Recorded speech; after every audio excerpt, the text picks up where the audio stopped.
평생 충성했던 곳이 어느 날 나를 지우려 했습니다.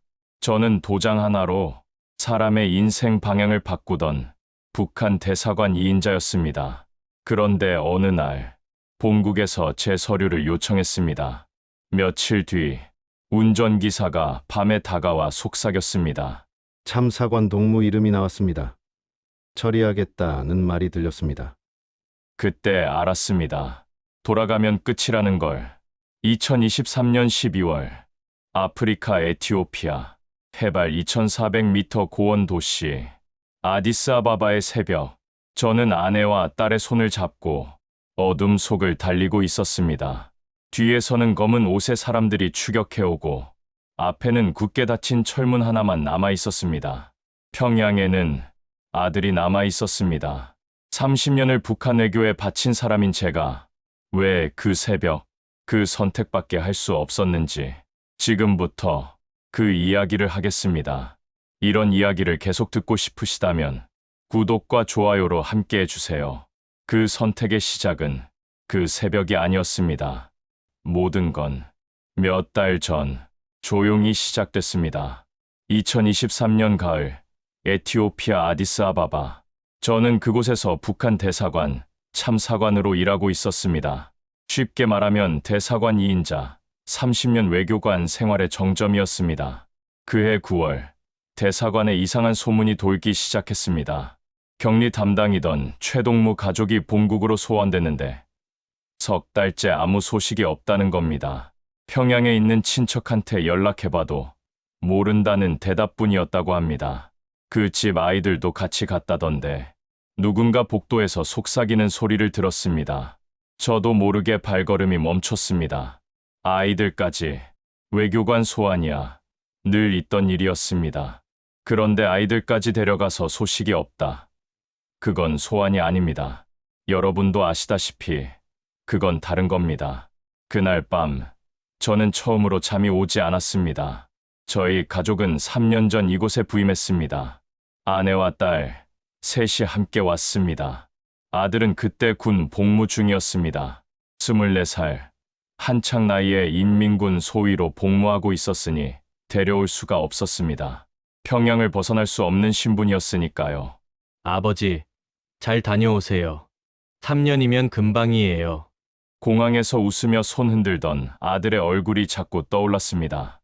그때는 정말 3년이 금방일 줄 알았습니다. 에티오피아, 아프리카 대륙의 심장이라 불리는 곳입니다. 그런데 그 심장 한가운데서 우리는 숨을 제대로 쉬지 못하고 살았습니다. 해발 2400m 고원에 있는 수도 아디스아바바. 처음 도착했을 때는 숨쉬기가 힘들었습니다. 공기가 얇아서 조금만 걸어도 가슴이 답답했습니다. 그런데 더 숨막히는 건 따로 있었습니다. 대사관이라는 공간 자체가 그랬습니다. 24시간 감시, 매주 사상학습, 한 달에 한 번 자아 비판, 외국 한복판에 있으면서도 평양보다 더 조이는 느낌이었습니다. 밖에서 보면 우리는 자유로운 외교관이었습니다. 안에서는 서로를 감시하는 죄수들이었습니다. 최동무 가족 소환 이후 대사관 분위기가 싸늘하게 변했습니다. 밥 먹을 때도 눈치를 봤습니다. 누가 누구와 오래 이야기하는지, 누가 현지인과 자주 접촉하는지 모두가 서로를 살폈습니다. 요즘 다들 왜 이러는 겁니까? 제가 대사에게 조심스럽게 물었습니다. 대사는 50대 후반, 저보다 서열이 높은 사람이었습니다. 평소엔 온화한 척했지만 눈빛만큼은 항상 차가웠습니다. 이 참사관 동무, 대사가 제 이름을 부르며 고개를 갸웃했습니다. 요즘 딸이 좀 이상하지 않소? 심장이 한 박자 멈추는 것 같았습니다. 예, 무슨 말씀이신지. 아니요. 그냥 젊은 처자가 외국 생활하면 생각이 많아질 수 있으니까 아버지가 잘 단속해야지. 대사는 웃으며 돌아섰습니다. 그 웃음이 며칠이고 머릿속을 떠나지 않았습니다. 딸 은미는 27, 대사관 행정원으로 일하고 있었습니다. 평양에서 대학을 나오고 외무성에 배치받아 저를 따라 이곳까지 온 겁니다. 똑똑하고 성실한 아이였습니다. 적어도 제가 아는 은미는 그랬습니다. 그런데 언제부턴가 은미가 달라졌습니다. 표정이 어두워졌습니다. 밤늦게까지 자기 방에서 뭔가를 보는 것 같았습니다. 물어보면 아무것도 아니에요 라고만 했습니다. 대사의 말이 맞았습니다. 뭔가 이상했습니다. 하지만 저는 그때 몰랐습니다.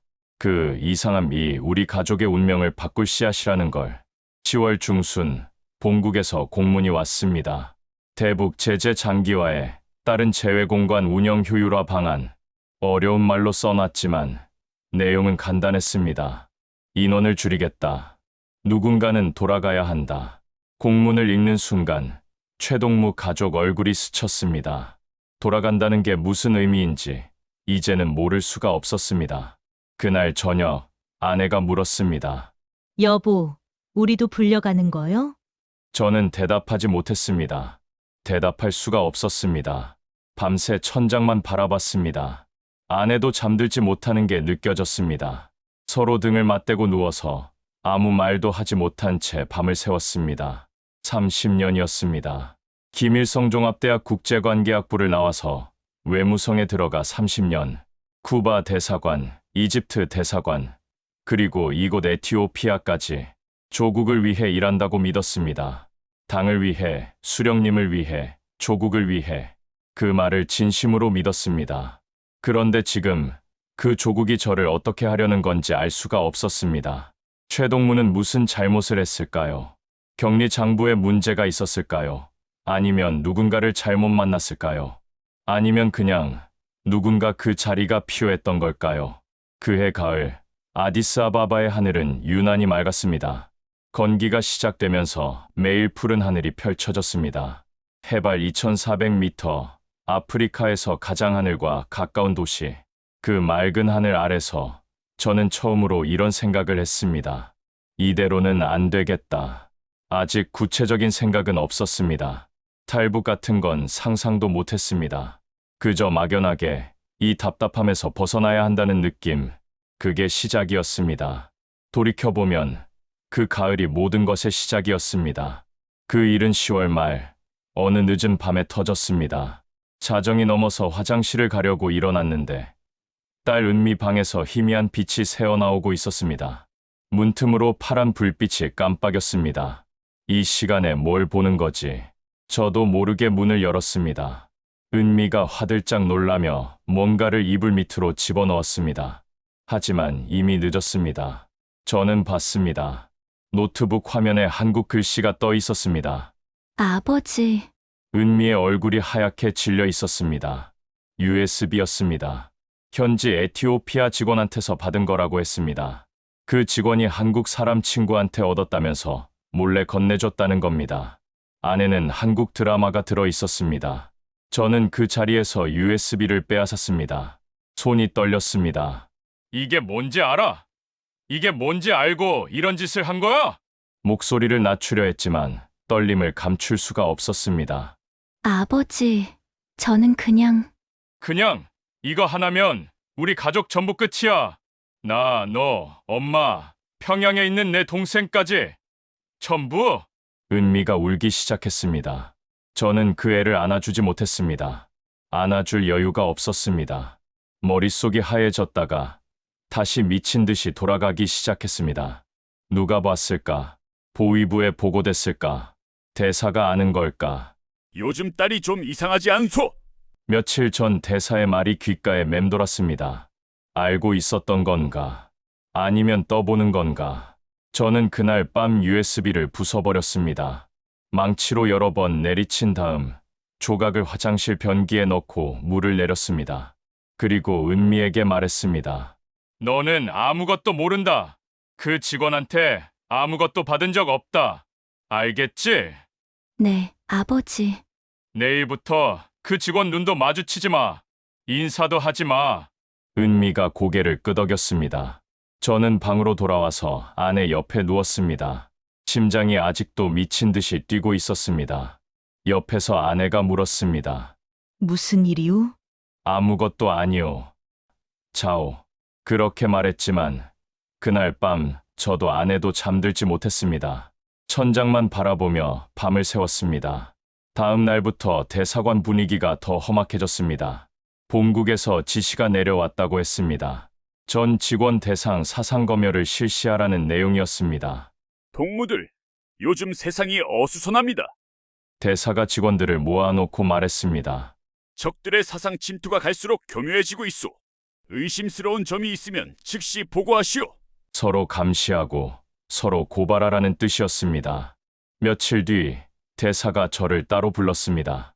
리 참사관 동무, 잠깐 이야기 좀 합시다. 대사 집무실로 들어갔습니다. 문이 닫히는 소리가 유난히 크게 들렸습니다. 동무, 본국에서 연락이 왔소. 목구멍이 바짝 말랐습니다. 동무 서류를 요청했소. 서류 요청. 그 말의 의미를 모를 리 없었습니다.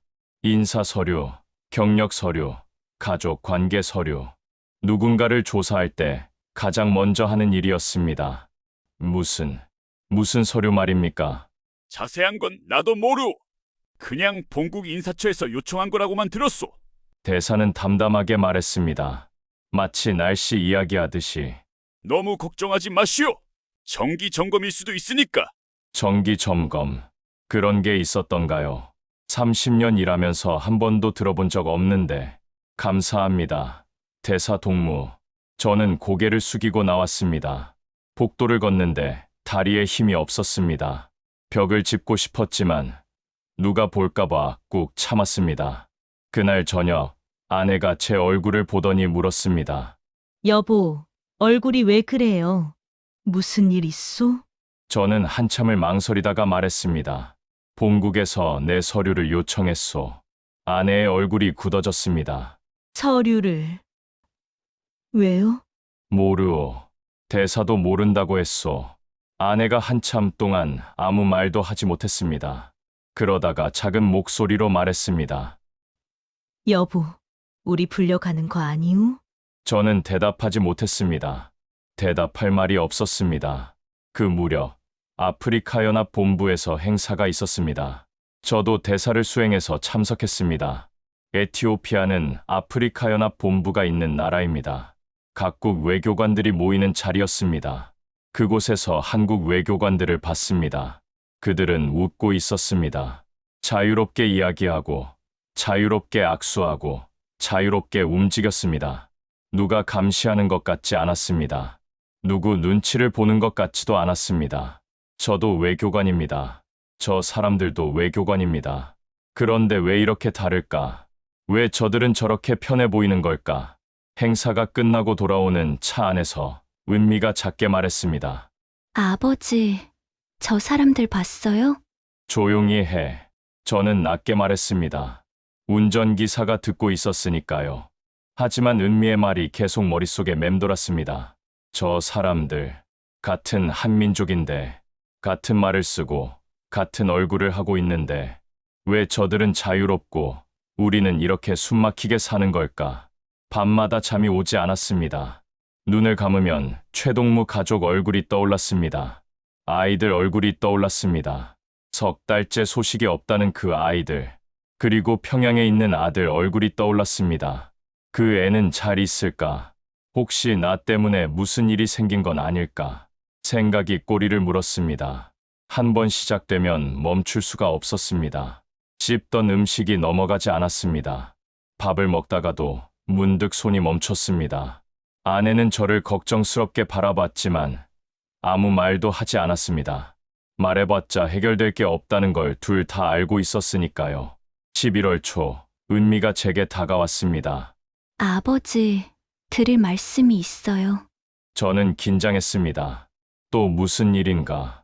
그날 밤, USB요. 그 이야기는 하지 마. 들어보세요. 은미의 눈이 진지했습니다. 저 그거 보면서 많은 생각을 했어요. 남쪽 사람들이요. 우리가 알던 것과 달랐어요. 괴뢰가 아니었어요. 그냥 사람들이었어요. 은미야.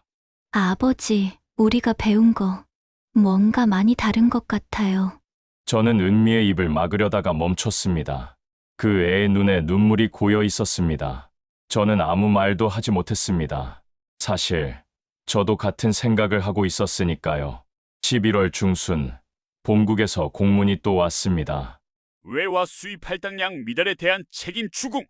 대사가 직원들을 모아놓고 공문을 읽었습니다. 목소리가 차가웠습니다. 동무들, 올해 할당량 70%밖에 못 채웠소. 본국에서 아주 불같이 화가 났소. 외화벌이 해외 대사관의 진짜 임무였습니다. 외교는 겉모습이었고 달러가 진짜 임무였습니다. 할당량을 못 채우면 그건 곧 반역이었습니다. 책임자를 지목하라는 지시가 왔소. 대사가 천천히 직원들을 둘러봤습니다. 그 시선이 제게서 멈추는 것 같았습니다. 착각이었을까요? 아니면 진짜였을까요? 등줄기가 서늘해졌습니다. 그날 밤 운전기사 김태준이 저를 찾아왔습니다. 48살, 전직 호위사령부 출신, 과묵하고 눈치 빠른 사람이었습니다. 평소에는 말이 없는데 그날은 달랐습니다. 참사관 동무. 잠깐 밖에서 이야기 좀 합시다.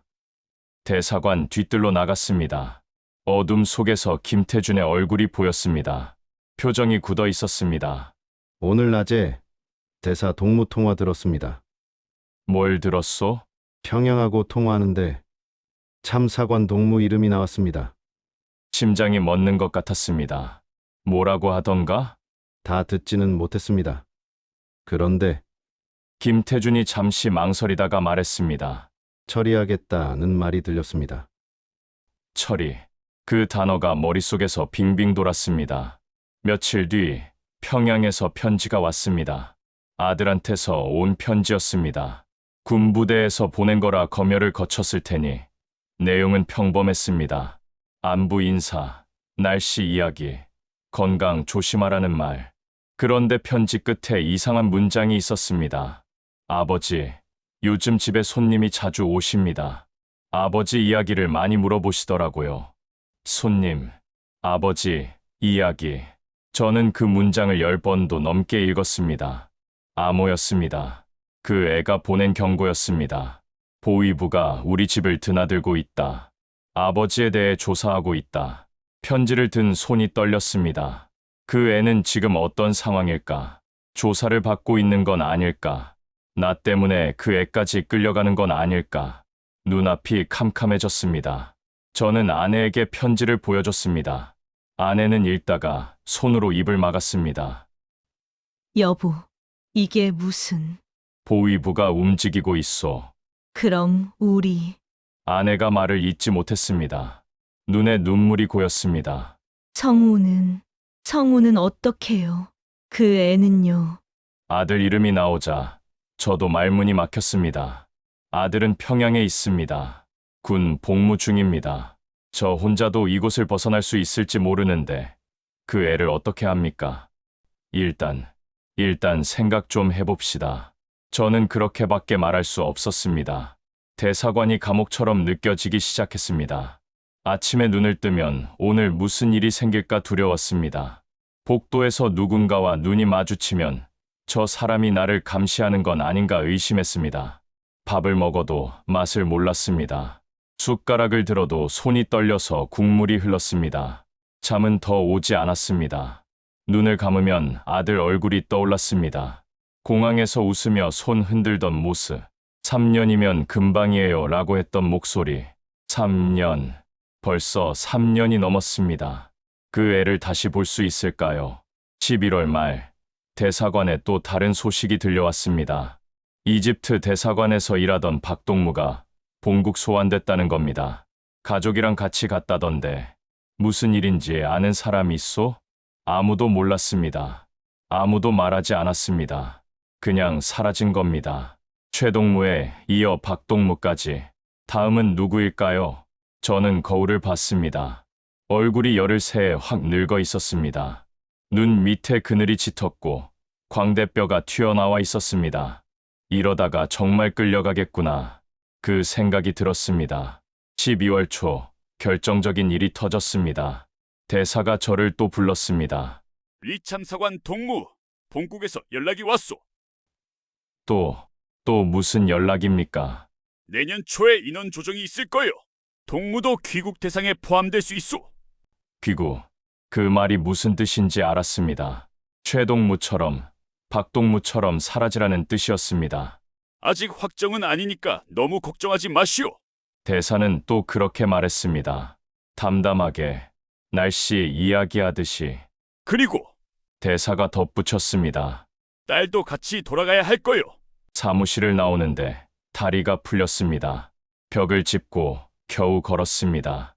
화장실에 들어가서 세면대를 붙잡았습니다. 거울 속 제 얼굴이 낯설었습니다. 이게 나인가? 30년을 바쳤습니다. 청춘을 바치고, 가족을 바치고, 인생을 바쳤습니다. 조국을 위해서라고 믿었습니다. 그런데 그 조국이 지금 저를 어떻게 하려는 겁니까? 처리하겠다. 귀국 대상. 딸도 같이. 분노가 치밀었습니다. 서러움이 치밀었습니다. 그리고 그보다 더 큰 공포가 밀려왔습니다. 이대로 가면 죽는다. 나도, 아내도, 은미도. 그 생각이 머릿속을 가득 채웠습니다. 그날 밤, 저는 처음으로 그 단어를 떠올렸습니다. 탈부. 입 밖에 내본 적도 없는 단어였습니다. 상상조차 해본 적 없는 단어였습니다. 그런데 지금 그것 말고는 길이 보이지 않았습니다. 여기서 죽을 것인가? 아니면 뛰어볼 것인가? 저는 밤새 천장을 바라봤습니다. 아내의 숨소리가 들렸습니다. 잠든 척하고 있지만 깨어 있다는 걸 알았습니다. 아들 얼굴이 떠올랐습니다. 그 애를 두고 갈 수 있을까? 아니, 그 애를 위해서라도 살아남아야 하는 건 아닐까? 머릿속이 엉켜서 도저히 정리가 되지 않았습니다. 다만 한 가지는 분명했습니다. 이대로는 안 된다. 뭔가를 해야 한다. 12월 중순, 저는 가족을 불러 모았습니다. 아내와 딸, 단 2사람이었지만 제 전부였습니다. 방문을 닫고 커튼을 쳤습니다. 혹시 모를 도청이 두려웠습니다. 말을 꺼내기 전 저는 방 안을 한 번 더 둘러봤습니다. 3사람이 침대에 나란히 앉았습니다. 저는 낮은 목소리로 말했습니다. 우리 여기서 나가야 할 것 같소. 아내가 숨을 멈췄습니다. 은미가 저를 바라봤습니다. 아버지, 그게 무슨... 귀국하면 끝이요. 최동무, 박동무처럼 되는 거요. 아무도 말이 없었습니다. 방 안에 침묵이 내려앉았습니다. 시계 초침 소리만 들렸습니다. 먼저 입을 연 건 은미였습니다. 아버지, 저도 그 생각하고 있었어요. 아내가 은미를 쳐다봤습니다. 은미야, 무슨 소리를. 엄마, 여기서 죽으나 거기서 죽으나 마찬가지예요. 은미의 목소리가 떨렸지만 눈빛은 단단했습니다. 돌아가면 우리 다 끝나요. 아버지 서류 요청한 거, 귀국 명령 내린 거, 다 무슨 뜻인지 아시잖아요. 저는 딸을 바라봤습니다. 27, 아직 인생이 한참 남은 나이였습니다. 이 아이를 데리고 수용소에 끌려갈 수는 없었습니다. 그래, 나도 같은 생각이다. 아내는 한참 동안 말이 없었습니다. 그러다가 작은 목소리로 물었습니다. 정호는요? 아들. 그 이름이 나오자 가슴이 찢어지는 것 같았습니다. 성호는 데리고 나올 수 없소. 왜요? 왜 못 데리고 나와요? 아내의 목소리가 높아졌습니다. 저는 아내의 손을 잡았습니다. 2손 다 떨고 있었습니다. 들으시오. 저는 천천히 말했습니다. 며칠 밤을 새워가며 생각한 것들을. 성호는 지금 군 복무 중이오. 평양을 벗어날 수 없는 신분이고 내 이름이 감시 명단에 오른 순간부터 그 애는 이미 보위부 손 안에 있어. 아내가 고개를 저었습니다. 그래도 방법이 있지 않겠소? 뭔가. 그 애를 데리고 움직이는 순간 그건 탈출이 아니라 공개적인 반역이 되어 저는 숨을 들이쉬었습니다. 목이 막혀서 말이 잘 나오지 않았습니다. 그날로 추적이 시작되고 그 애는 살아서 조사실을 나오지 못하오. 아내가 손으로 입을 막았습니다. 어깨가 떨렸습니다. 은미도 고개를 숙였습니다. 저는 계속 말했습니다. 하지만 남겨두면 적어도 그 애는 살아있어. 아내가 고개를 들었습니다. 눈물이 볼을 타고 흘러내리고 있었습니다. 조사받고 감시받고 평생 묶여 살 수는 있어도 그날 밤에 사라지지는 않소. 저는 아내의 눈을 바라봤습니다. 나도 아오. 이건 아버지로서 실패한 거요. 목소리가 갈라졌습니다. 그래도 그 순간에는 데리고 나오는 게 아니라 남겨두는 게 내가 할 수 있는 마지막 보호라고 믿었소. 아내가 제 손을 꽉 쥐었습니다. 아무 말도 하지 않았습니다. 그냥 울기만 했습니다. 은미도 울고 있었습니다. 저도 울었습니다. 그날 밤 우리 셋은 소리 없이 오래 울었습니다. 다음 날 저는 운전기사 김태준을 불렀습니다. 대사관 뒤뜰 어둠 속에서 마주 섰습니다. 김동무, 단도직입적으로 묻겠소. 말씀하시오. 나와 함께 나갈 생각이 있소? 김태준이 저를 바라봤습니다. 오랫동안 아무 말이 없었습니다. 그 짧은 침묵이 제 인생에서 가장 길게 느껴졌습니다. 심장이 쿵쿵 뛰었습니다. 이 사람이 거절하면, 보위부에 신고하면 목숨을 건 도박이었습니다. 참 사관동무. 김태준이 입을 열었습니다. 나도 언제 끌려갈지 모르는 처지요. 대사가 요즘 나를 의심스럽게 보고 있소. 그럼 같이 가겠소. 저는 그 말을 듣고 숨을 내쉬었습니다. 다리에 힘이 풀릴 것 같았습니다. 요리사 박영철도 합류했습니다. 45, 장마당 출신으로 생존력이 강한 사람이었습니다. 현지 사정에도 밝았습니다. 참사관 동무, 나는 돌아갈 곳이 없는 사람이오. 북에 가족도 없소. 박영철이 담담하게 말했습니다. 여기서 죽으나 뛰다가 죽으나 마찬가지요. 같이 가겠소. 이렇게 5명이 모였습니다. 저, 아내, 딸, 운전기사, 요리사, 서로를 믿을 수밖에 없는 사람들이었습니다. 그런데 한 가지 문제가 있었습니다. 우리 중에 보위부 프락치가 있을 수도 있어. 김태준이 말했습니다. 모두가 서로를 바라봤습니다. 대사관에는 반드시 보위부 감시원이 있습니다. 누가 그 역할인지는 아무도 모릅니다. 겉으로는 평범한 직원이지만 속으로는 모든 걸 평양에 보고하는 사람. 설마 이 안에는 없겠지. 박영철이 말했지만 확신은 없어 보였습니다. 저는 말했습니다. 의심하면 끝이 없소. 지금 우리는 서로를 믿는 수밖에 없소. 모두가 고개를 끄덕였습니다. 하지만 불안은 사라지지 않았습니다. 탈출 계획을 세웠습니다. 목표는 한국 대사관이었습니다.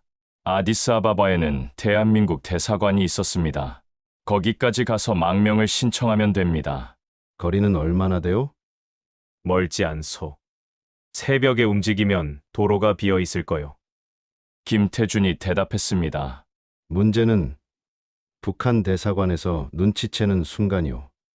추격이 시작되면 그 전에 도착해야지요. 날짜를 정했습니다. 2024년 1월 넷째 주 새벽 4시. 감시가 가장 느슨해지는 시간이었습니다. 저는 5명을 돌아봤습니다. 아내, 딸, 김태준, 박영철. 이제 돌아갈 수 없소. 각오들 됐소? 모두가 고개를 끄덕였습니다. 은미가 제 손을 잡았습니다. 아버지, 같이 가요. 끝까지. 저는 딸의 손을 꽉 쥐었습니다. 아들 얼굴이 떠올랐습니다. 미안하다, 성호야. 아버지가 너를 두고 간다. 하지만 살아남아서 반드시 다시 만나자. 그 약속을 가슴에 새기며 저는 눈을 감았습니다. 2024년 1월 마지막 주. 그날이 왔습니다. 새벽 3시 반. 저는 눈을 떴습니다. 사실 잠을 잔 게 아니었습니다. 밤새 천장만 바라보다가 시계를 확인한 것뿐이었습니다. 옆에서 아내도 일어났습니다. 눈이 마주쳤습니다. 아무 말도 하지 않았습니다. 말이 필요 없었습니다. 저는 고개를 끄덕였습니다. 아내도 고개를 끄덕였습니다. 시작이었습니다. 짐은 최소한으로 챙겼습니다. 여권, 약간의 현금, 그리고 아들 사진 한 장, 가방 하나에 다 들어갔습니다. 30년 외교관 인생이 가방 하나로 정리됐습니다. 은미가 방에서 나왔습니다. 얼굴이 창백했지만 눈빛은 단단했습니다. 준비됐어요, 아버지. 저는 딸의 어깨를 한번 쥐었습니다. 괜찮다. 할 수 있다. 말로 하지 않아도 전해지기를 바랐습니다. 새벽 4시 대사관 뒤편 주차장에서 김태준이 기다리고 있었습니다. 검은색 승용차, 시동은 이미 걸려 있었습니다. 박영철도 와 있었습니다. 고개를 끄덕이며 인사를 대신했습니다. 5명이 차에 올랐습니다. 저와 아내가 뒷좌석, 은미와 박영철이 그 옆에, 김태준이 운전석에 앉았습니다. 출발하겠소. 김태준이 낮게 말했습니다. 차가 천천히 움직이기 시작했습니다. 대사관 정문을 빠져나가는 순간 심장이 터질 것 같았습니다. 경비원이 있었습니다. 늘 있던 자리에 김태준이 창문을 내리고 손을 흔들었습니다. 잠깐 볼일 좀 보고 오겠소. 경비원이 고개를 끄덕였습니다. 그게 전부였습니다. 문이 열렸습니다. 차가 대사관을 빠져나왔습니다. 숨을 내쉬었습니다. 언제부터 숨을 참고 있었는지 몰랐습니다. 아디스아바바의 새벽은 어두웠습니다. 가로등 불빛이 드문드문 있었고 도로는 텅 비어 있었습니다. 해발 2400m, 고원의 새벽 공기가 차가웠습니다. 창문 틈으로 들어오는 바람이 얼굴을 스쳤습니다. 아무도 말이 없었습니다. 엔진 소리만 들렸습니다. 저는 아내의 손을 잡았습니다. 손이 얼음장처럼 차가웠습니다. 조금만 더 가면 돼요. 속삭이듯 말했습니다. 아내가 고개를 끄덕였습니다. 얼마나 갔을까? 김태준이 갑자기 백미러를 보며 말했습니다. 뒤에 차가 있소. 모두가 뒤를 돌아봤습니다. 어둠 속에서 헤드라이트 2개가 보였습니다.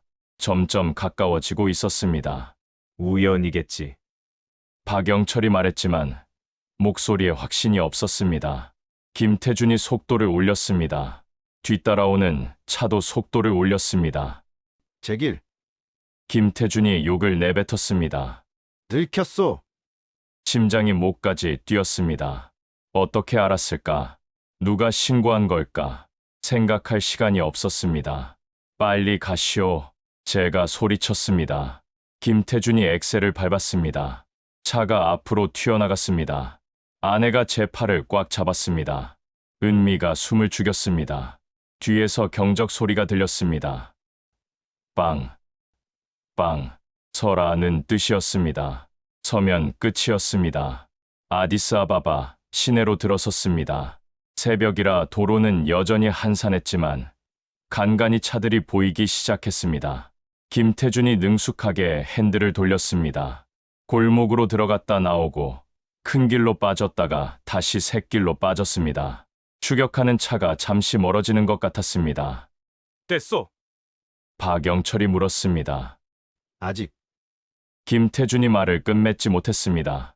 다른 방향에서 또 다른 헤드라이트가 나타났습니다.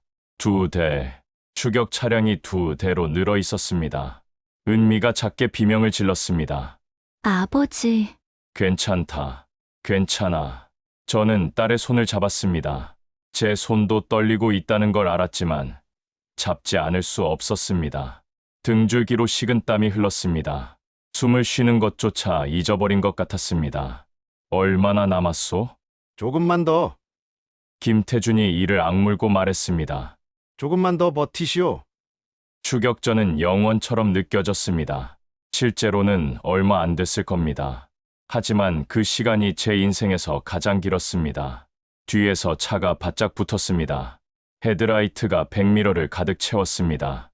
경적이 계속 울렸습니다. 서라! 누군가 소리쳤습니다. 저는 앞만 봤습니다.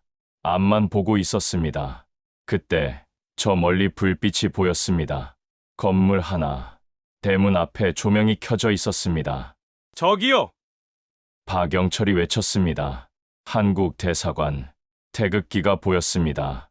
어둠 속에서 펄럭이는 태극기. 저는 그 순간 눈물이 났습니다. 가시오, 저기로. 제가 소리쳤습니다. 김태준이 핸들을 꺾었습니다. 차가 한국 대사관 방향으로 돌진했습니다. 뒤따르던 추격 차량도 방향을 틀었습니다. 거리가 좁혀지고 있었습니다. 누가 먼저 도착하느냐. 목숨이 걸린 경주였습니다. 대사관 정문이 눈앞에 다가왔습니다. 김태준이 급브레이크를 밟았습니다. 차가 끼익 소리를 내며 멈췄습니다. 저는 문을 열고 뛰어내렸습니다. 내려! 빨리! 아내를 끌어내렸습니다. 은미가 뛰어내렸습니다. 김태준과 박영철이 따라 내렸습니다. 뒤에서 추격 차량이 멈추는 소리가 들렸습니다. 문 여는 소리, 발자국 소리, 서라! 고함이 들렸습니다. 저는 뛰었습니다. 대사관 정문을 향해 뛰었습니다. 다리가 풀리는 것 같았지만 멈출 수 없었습니다. 아내 손을 잡고 뛰었습니다. 은미가 옆에서 뛰었습니다. 정문 앞에 경비원이 있었습니다. 뒤에서 누군가 소리쳤습니다. 저는 뒤돌아보지 않았습니다. 있는 힘을 다해 외쳤습니다. 망명 신청합니다! 목소리가 찢어지듯 나왔습니다. 대한민국에 망명 신청합니다! 망명 신청합니다! 제 목소리가 새벽 공기를 갈랐습니다. 한국 대사관 경비원이 저를 바라봤습니다. 젊은 에티오피아 청년이었습니다. 눈이 휘둥그레져 있었습니다. 플리즈! 플리즈! 저는 영어로 외쳤습니다. 한국어로 외쳤습니다. 무슨 말을 했는지 기억도 안 납니다. 코리안! 위아 코리안! 헬프! 아내가 옆에서 울고 있었습니다. 은미가 경비원에게 매달리다시피 했습니다. 제발요, 제발. 뒤에서 발자국 소리가 들렸습니다. 추격해온 자들이었습니다. 저들은 범죄자요. 넘기시오. 누군가 고함쳤습니다. 저는 뒤를 돌아봤습니다. 검은 옷을 입은 남자 서넛이 우리를 향해 다가오고 있었습니다. 얼굴은 어둠에 가려 잘 보이지 않았습니다. 저들을 당장 넘기시오. 경비원이 당황한 표정으로 무전기를 들었습니다. 빠른 아마라어로 뭔가를 말했습니다. 저는 알아듣지 못했습니다. 제발, 제발 문을 열어주세요. 저는 속으로 빌었습니다. 추격자들이 점점 가까워지고 있었습니다. 손을 뻗으면 닿을 거리.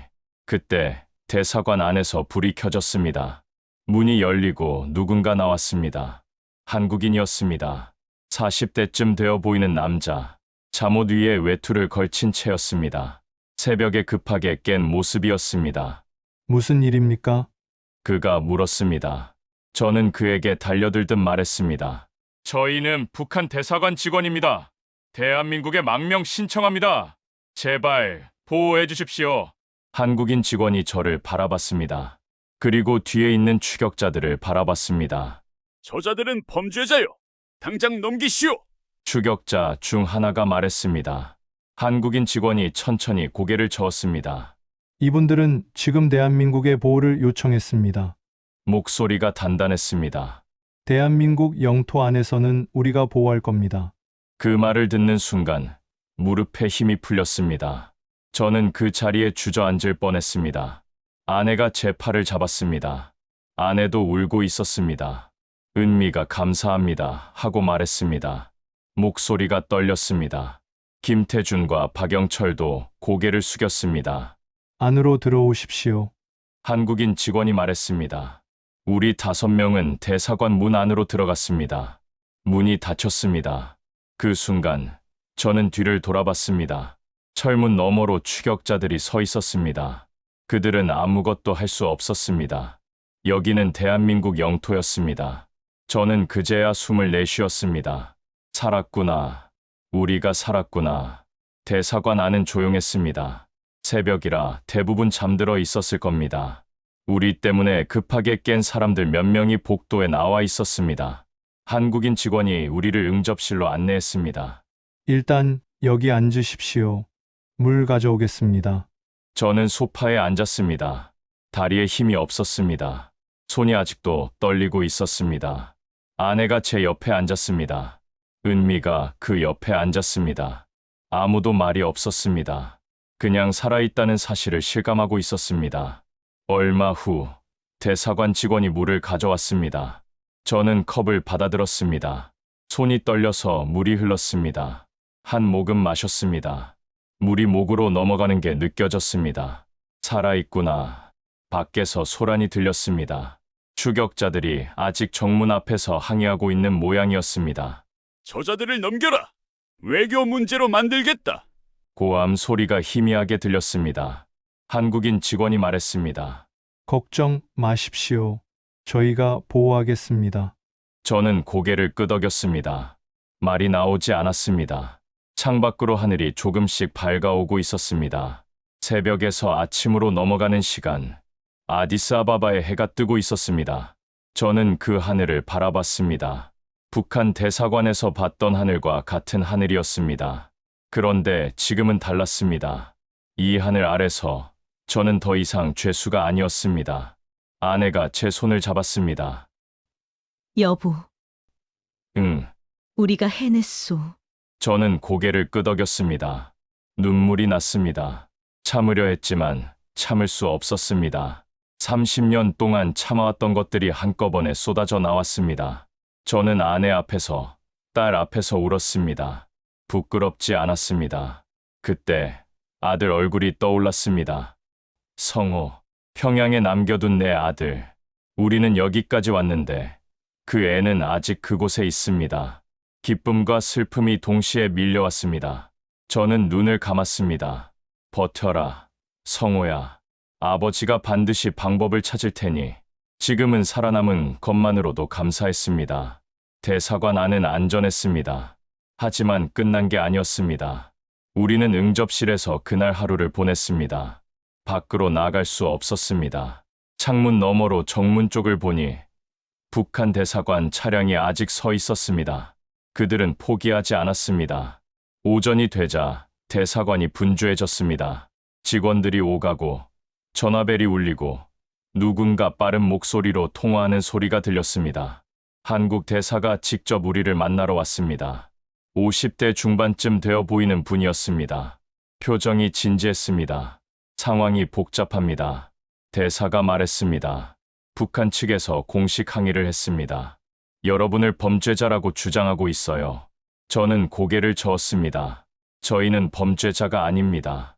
저희는... 압니다. 대사가 손을 들어 제 말을 멈췄습니다. 하지만 절차가 필요합니다. 본국과 협의해야 하고 신원 확인도 해야 합니다. 신원 확인. 그 말에 가슴이 철렁했습니다. 혹시 우리를 의심하는 걸까? 위장 간첩이라고 생각하는 걸까? 오해하지 마십시오. 대사가 말했습니다. 이건 여러분을 의심해서가 아닙니다. 여러분을 보호하기 위한 절차입니다. 저는 고개를 끄덕였습니다. 알고 있었습니다. 당연한 절차였습니다. 그래도 불안했습니다. 하루가 지나고 이틀이 지났습니다. 우리는 대사관 안에서 기다렸습니다. 서울과 연락이 오갔습니다. 외교부, 국정원, 여러 기관의 이름이 오갔습니다. 저는 조사를 받았습니다. 이름, 생년월일, 경력, 가족관계, 북한에서의 직책, 해외 근무 이력, 왜 탈북을 결심했는지, 누가 함께 왔는지 같은 질문을 여러 번 받았습니다. 저는 성실하게 대답했습니다. 숨길 게 없었습니다. 기다리는 동안 저는 대사관 직원과 이야기를 나눌 기회가 있었습니다. 30대 후반쯤 되어 보이는 남자 직원이었습니다. 이름은 기억나지 않습니다. 그냥 친절한 사람이었습니다. 여기가 에티오피아라서 다행입니다. 그가 말했습니다. 에티오피아요? 네. 이 나라가 한국과 특별한 인연이 있거든요. 저는 무슨 말인지 몰랐습니다. 그가 설명해 줬습니다. 6.25 전쟁 때 에티오피아가 우리나라를 도왔습니다. 6.25. 저는 그 단어를 듣고 숨을 멈췄습니다. 에티오피아 군인 6,200명이 유엔군으로 참전했습니다. 그중 122명이 전사했고요. 저는 몰랐습니다. 북한에서는 그런 걸 가르쳐 주지 않았습니다. 그래서 한국과 에티오피아는 특별한 관계입니다. 피로 맺어진 형제 같은 거죠. 피로 맺어진 형제.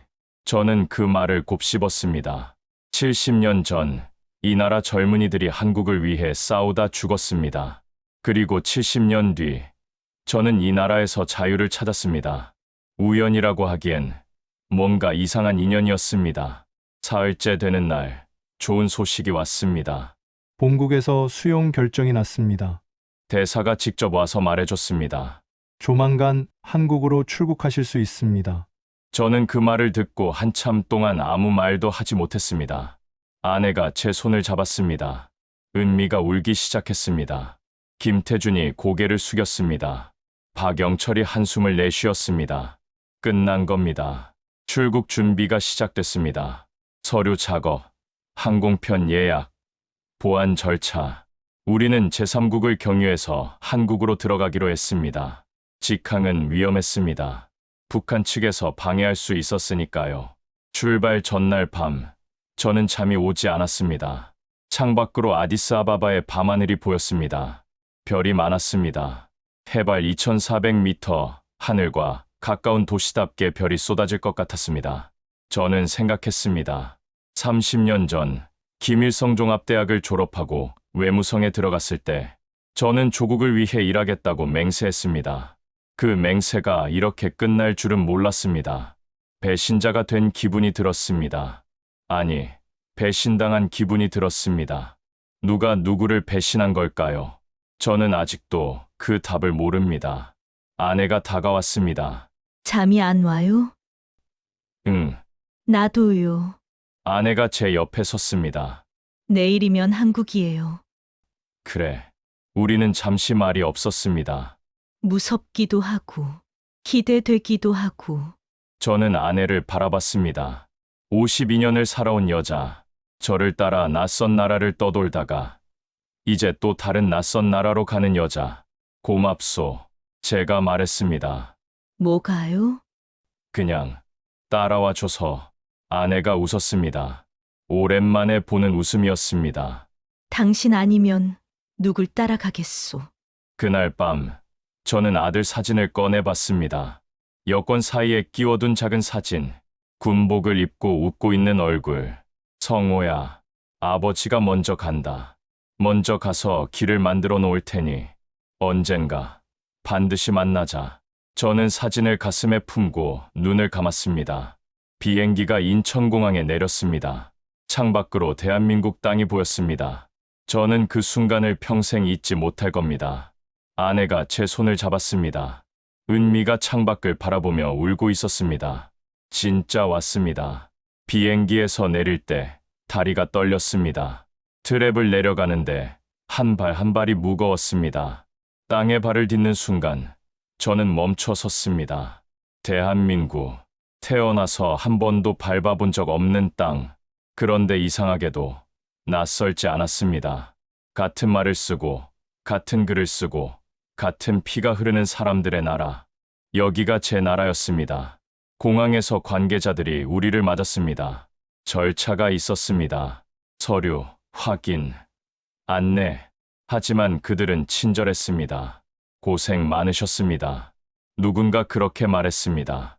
저는 그 한마디에 또 눈물이 났습니다. 고생 많으셨습니다. 그 말이 왜 그렇게 따뜻하게 느껴졌는지 모르겠습니다. 우리는 하나원으로 갔습니다. 탈북민들이 처음 거치는 정착 교육 시설이었습니다. 그곳에서 석 달을 보냈습니다. 한국 사회에 대해 배웠습니다. 법, 제도, 문화, 생활 방식. 북한에서 30년 넘게 살았던 것들을 다시 배워야 했습니다. 쉽지 않았습니다. 하지만 감사했습니다. 처음 마트에 갔을 때를 잊을 수 없습니다. 물건이 넘쳐났습니다. 과일, 채소, 고기, 생선, 과자, 음료, 생필품. 없는 게 없었습니다. 저는 한참 동안 서서 구경만 했습니다. 북한에서는 상상도 못했던 광경이었습니다. 은미가 웃으며 말했습니다. 아버지, 뭐 사요? 다 살 수 있어요. 다 살 수 있다. 그 말이 실감나지 않았습니다. 자유. 그게 뭔지 처음 알았습니다. 말하고 싶은 걸 말할 수 있는 것. 가고 싶은 곳에 갈 수 있는 것. 아무도 감시하지 않는 것. 그게 자유였습니다. 북한에서 55년을 살면서 저는 그걸 몰랐습니다. 하나원을 나온 뒤 우리는 작은 아파트에 정착했습니다. 정부에서 지원해준 임대주택이었습니다. 크지 않았지만 충분했습니다. 아내가 말했습니다. 여보, 우리 집이 생겼소. 우리 집, 평생 국가 배정주택에서 살다가 처음으로 우리 집이라는 말을 했습니다. 이상한 기분이었습니다. 한국 생활은 쉽지 않았습니다. 말투가 달랐습니다. 동무 대신 씨를 붙여야 했습니다. 문화가 달랐습니다. 모든 게 빠르고 모든 게 복잡했습니다. 가끔은 외로웠습니다. 아는 사람이 없었으니까요. 하지만 불평하지 않았습니다.